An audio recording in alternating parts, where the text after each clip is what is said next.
大家好啊，今天我们继续分享理气药。今天分享这个理气药叫化橘红。化橘红是来源于芸香科植物化轴柚，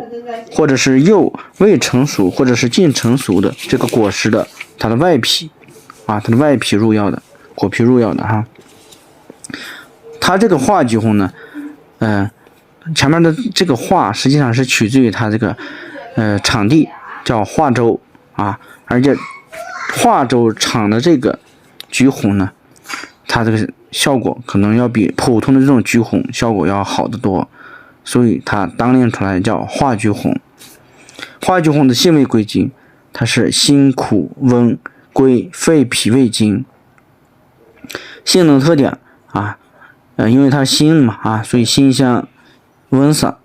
苦燥温化，入肺脾胃经，可以理气散寒，燥湿化痰。同时它有一个特别的一个功效，它可以消食啊，主要用于风湿咳嗽、喉痒痰多，就是喉咙这块痒痒，而且有痰，然后有这种积食的这种情况的，它最适合用这种化橘红了啊。